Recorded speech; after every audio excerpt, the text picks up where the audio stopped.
Coming up on Network Africa. 20 migrants deported from the U.S. arrived Liberia under migration deal with both countries.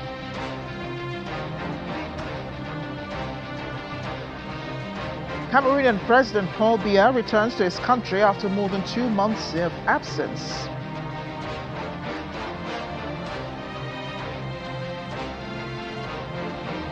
Last new protests rocked the streets of Tunisia as citizens call for the ousting of President Kais Saied.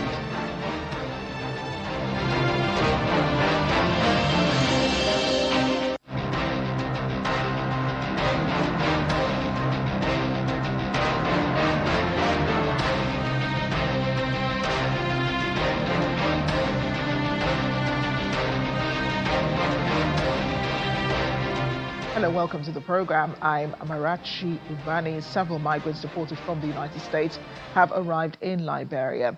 This is the first group of up to 1,200 people that the West African country says it will receive under a new agreement. The migrants, 20 number, landed at Roberts International Airport outside Monrovia on Thursday, marking the start of a program that could see many people transferred to Liberia from the United States. Liberian authorities say the deportees may include nationals from Africa, as well as people from North and South America and the Caribbean. The agreement is part of a broader U.S. immigration policy under President Donald Trump that has involved sending deportees to third countries rather than directly to their countries of origin. Let's speak to Trokon Repwe, a Liberian journalist in Monrovia, about this. Trokon, thank you for joining us on the program. Now, the first group of 20 migrants, we understand, has now arrived in Liberia under this controversial agreement with the U.S. What do we know about the arrangements and how it is being received by people of Liberia? Thank you for joining me from Liberia. And it's a pleasure to speak to you and the people of Nigeria. So, a couple of months back, the government of Liberia did announce to the public that it was reaching some diplomatic conversation with the United States of America to temporarily host about 1,200 plus people who are not originally from Liberia but could be brought to the country for temporary residence. So the government made that announcement to the public, and a lot of Liberians, who have different conversation about it depending on who you are talking to and who you're having conversation with. And there were a lot of concerns raised. Among those concerns were about the security of the country. It was about what would the government do to host those people or to host them, and what economic trickle-down it could have based on the background of some of the people who have been or who are to be sent to Liberia. So after several months of diplomatic meetings and conversation with the United States, the government of Liberia then announced last week that the first batch of those who were supposed to come to the country who arrived via the Roberts International Airport on Thursday, and that happened on yesterday. 20 persons came to Liberia, and they were received by the Liberia Refugee and Repatriation and Resettlement Commission, called the LRRC, and they're currently in Liberia. So out of the 1,002, 20 of them have arrived. So it is our expectation that since we've reached that diplomatic agreement with the United States, our government will be expecting additional 1,180 of those people to come to the country. So they are in Liberia, and that agreement hasn't really been greeted by Liberians easily. A lot of people are having mixed conversation about it. There's mixed views and mixed reaction about the security of the country, about the economic potential it has. With the country already having some struggling economic times, having those people in country, people are concerned. How will the Liberian government, lose them? Where would they lose them? How are they going to have them in a country? And security-wise, where would they keep them? Because if you check the records of some of the people who've come to the country, they are people who have, in some cases, many at times committed crimes. And a lot of people are expressing those views and concerns as well. There are people who have also backed that decision by the government based on what the term as Liberia signing onto some international protocols especially from the UN, and that gave people the right to free movement. That gave Liberia the right to accept people to come to our country. And of course, looking back at the historical ties between Liberia and the United States, I think that was one of the reasons for which it was very possible for America to have seen, or the USA to have seen Liberia as a possible destination for these people to come. So, as it is, they're in Liberia, and maybe in the coming months or so, but that announcement has not been made. The rest of them will come to Liberia. So there's misreaction. There are people who are having different conversation concerning the presence of those people. Right, Trokon, you think good thing you've mentioned, the concerns about, accommodation and so on. There are also concerns about other issues of rights and welfare of these deportees. What has the government also said about plans to accommodate and support these migrants, especially as 1,200 people are expected to arrive in Liberia eventually? Yes, it is true that these people, coming to Liberia, there will be some challenges. First, they do not know Liberia. Many of them have not been here, if I may say, they've not been here before. They got no family ties, they got no connections with anyone. So it makes it difficult. Some do not even understand the language. That we speak, which is English. Some do not understand the dialects, the local dialects. So it makes it very, very difficult for them.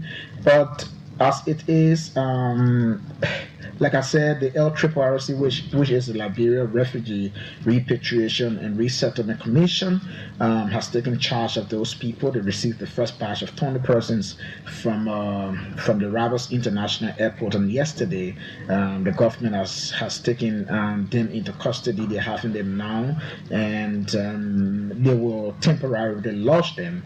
And as diplomatic conversation goes on, what we do not understand is whether the United States government is going to assist Liberia how to feed these people, give them lodging, provide for them when it comes to medication, all of those. That conversation has not been made public here for the government of Liberia, but these people are here. A lot of people are also expressing concern about their being in Liberia. Accommodation, support to them. These are issues we look up to the government to give clear explanation about whether the Liberian government is going to be solely responsible for supporting them and feeding them and hosting them in the country, or the United States government is going to provide some sort of support for these people. Those conversations have not been made clear. We've tried to reach out to the Ministry of Foreign Affairs here in Liberia and see whether they can give us some information, detailed information about that.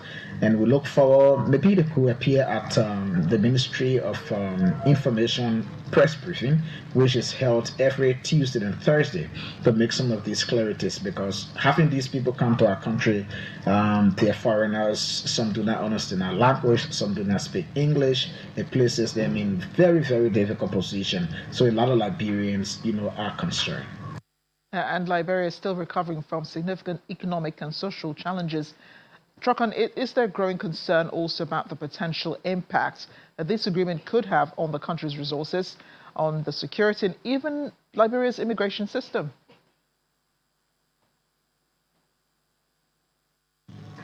Quite clearly, people are concerned about it.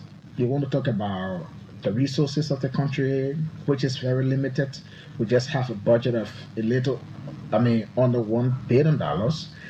And thanks to our Liberia Revenue Authority, which has generated almost 900 plus million of the 1.2 billion budget, and we look forward they could pass that mark. And that is not the crux of the conversation, but just trying to let you know about the economic challenge and resource constraints we face as Liberians and the government of Liberia. So it places the country in a very difficult position, looking at the economy, looking at the limited envelope, and having these people come to us. That's why in the previous conversation I was asking whether the American government is going to be responsible for lodging, they're going to be responsible for feeding these people, they're going to be responsible for their health care and so. Because if you look at Liberia's budget and you look at the priorities under the arrest agenda of the government, it makes it difficult to just spend money out of the budget like that. So we look forward to those conversations and know how these people are going to stay in our country, who's responsible for them, and who's going to give all of the financial support. If it is the United States government, fine. If it is the Liberian government, it should be made known. But that conversation hasn't been held. It hasn't been made public. It may have been held at a diplomatic level, but at the local level, a lot of Liberians, including me as a journalist, do not know yet as to whether it is Liberia who's going to take full responsibility or the United States government is going to do so. Yes, of course, there's concern about security. Our country is a bit fragile. We've had civil conflicts, and we are moving beyond those war days. We are moving beyond all of the negative things that characterize our country, and we are also fighting another pandemic, which is drug. Who knows? These people have different records. They are into our country. A lot of Liberians are concerned about the security of the state and the immigration system as well. We have porous borders. We have not really sophisticated security system. So a lot of concerns have been mounted. A lot of people have called on local radio talk shows and asking and raising these concerns. And it is the hope their government will do all it can to ensure that the right thing is done. Thank you so much for speaking with us on Network Africa. Now, Cameroon's President Paul Biya has finally returned to the country after being absent for 2.5 months. The 93-year-old, who is the world's oldest serving head of state, left for Geneva, Switzerland in June for what his office called a short private stay. But weeks into the trip, his extended absence raised questions about continuity in the government and the exercise of presidential powers. This is also amid mounting rumors about his health. An opposition lawmaker had asked the Constitutional Council to declare the presidency vacant, but in an apparent effort to reassure the country, President Biya signed a number of presidential decrees, and official social media accounts continue to post messages in his name. There is no vice president in place in Cameroon, and this has increased the debate over succession and institutional continuity. Authorities in the Central African Republic have closed an artisanal gold mine near the Cameroonian border after a landslide killed at least 49 people, according to an official poll. The local sources say the death toll could be around 100, with many miners still missing.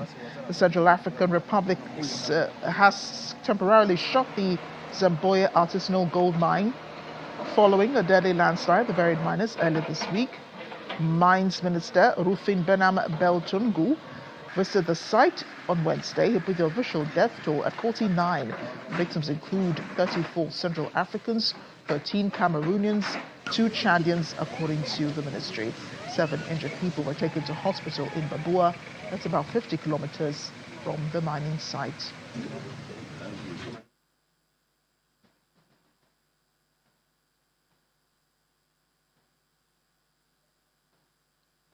And to bilateral ties, Nigeria and Germany are moving to deepen their strategic partnership with a renewed focus on trade, investment, education, culture, and innovation.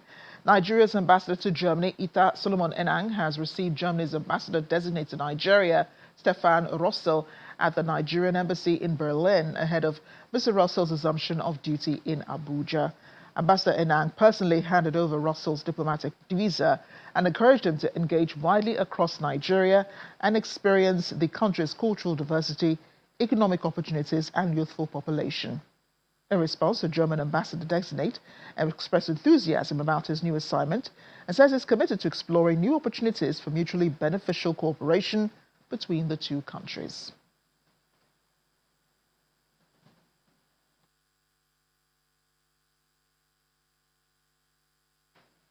We're off on a short break on Network Africa. Still ahead. Well, you know her as the bust auntie. She's now had a London bus stop named after her. We'll have more on this story. Stay with us.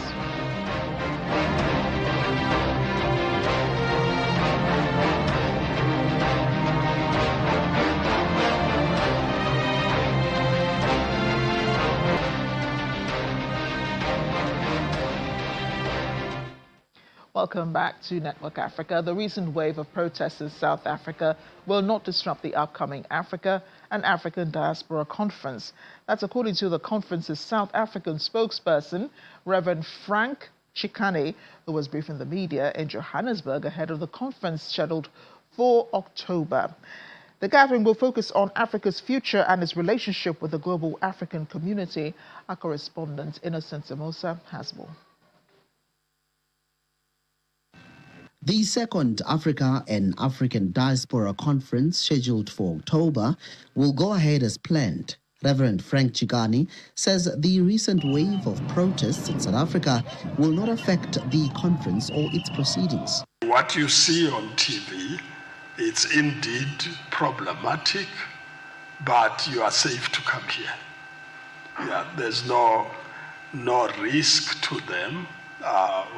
This problem, it's our problem. We must deal with it. He says the conference will go beyond discussions with a focus on building stronger partnerships in key areas such as infrastructure, technology, manufacturing, and critical minerals. Now it's a chase for these high-level minerals that are critical for their war machines and all that. And you can see that when they intervene between Rwanda and the DRC, it's those minerals they are interested in. It's not really peace between the two countries. The conference is expected to establish working groups focused on different sectors to drive practical cooperation. That's why we have working groups. So we've got working groups for each one of the themes, like on decoloniality, on reparatory justice, on trade and economy. That work gets to the conference because people work together.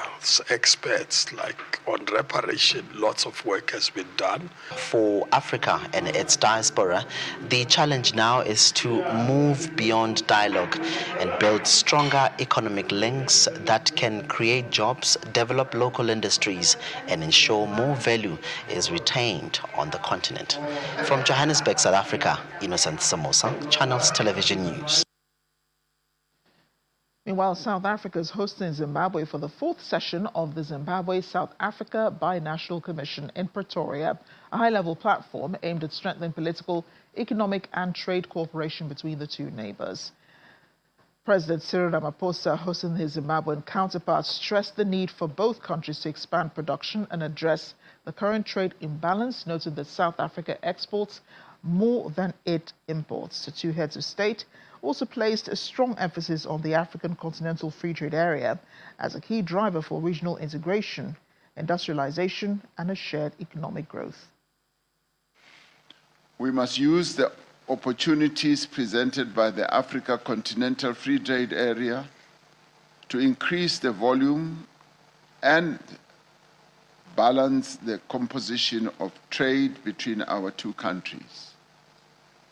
We must also enable both Zimbabwe and South Africa to expand the production and export of goods that we manufacture from our abundant mineral resources.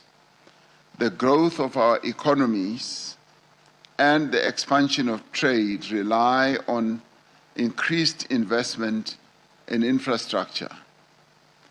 We should be working together to build the bridges, the roads, the dams, the airports, the health facilities, and schools that will drive our economies into the future. I wish to reiterate that Zimbabwe is open for business. Numerous ease of doing business reforms continue to be undertaken by my government, including adoption of favorable tax regimes and incentives for investors.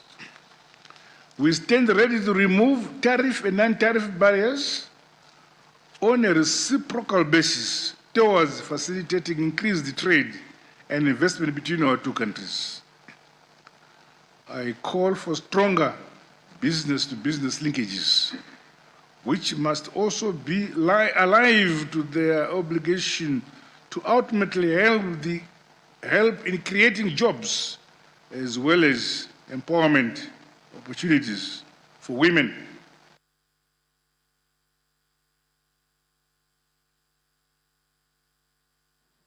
the presidents of South Africa and Zimbabwe. Now, Botswana's President Duma Boko is calling for closer economic cooperation with Russia, saying geopolitical alliances, Western sanctions should not stand in the way of mutually beneficial ties.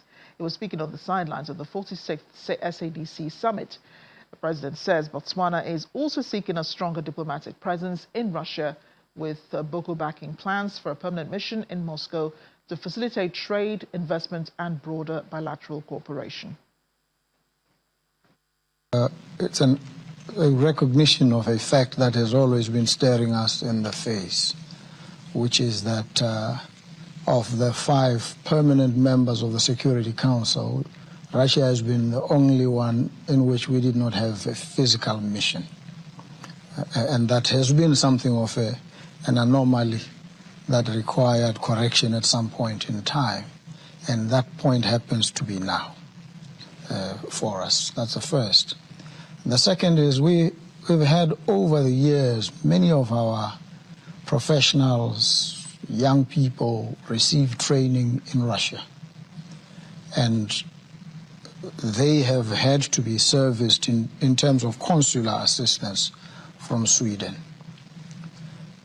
And if you look at Russia, as I said, one of the P5 countries and as big an economy as it has, there had to be some correction of that absence. Well, we bring the resources under the ground, do we not? And Russia brings the weight of knowledge, expertise, technology, and technology that we need. Deep earth scanning and prospecting. There's a large swathe of our country that is unexplored. Hundreds of people took to the streets of the Tunisian capital on Thursday, calling for the ousting of President Kais Saied and the restoration of democracy. It follows a July protest coinciding with the anniversary of his dismissal of government and suspension of parliament in 2021. The demonstration, however, comes amid growing economic pressures during a summer of extreme heat that has left many Tunisians short of water and electricity. The heat wave pushed electricity demand to record levels and led state-owned utility STUG to introduce rationing measures in several regions. The power cuts also affected water pumping stations, exacerbating long-running concerns over access to drinking water in parts of the country. Mobilized by a new opposition collective, the NAFAS movement, protesters are calling for improvements to basic utility services and an end to medicine shortages, rising living costs and restrictions on reforms.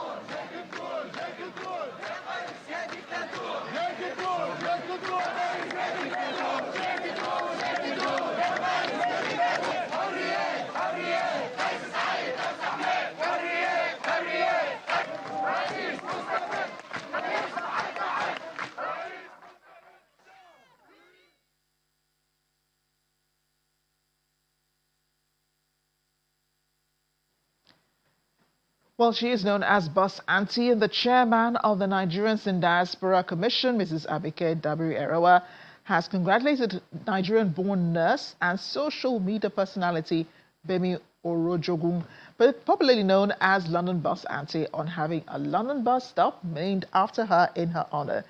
Mrs. Dabiri-Erewa describes the recognition as a proud moment for Nigeria and Nigerians in the diaspora. She also commends Bus Auntie for using her popular videos featuring London's iconic red buses to connect with audiences and positively represent her Nigerian heritage. The NIDCOM chairman then praised Transport for London for recognizing her contribution while encouraging Nigerians abroad to continue making positive impact on their communities.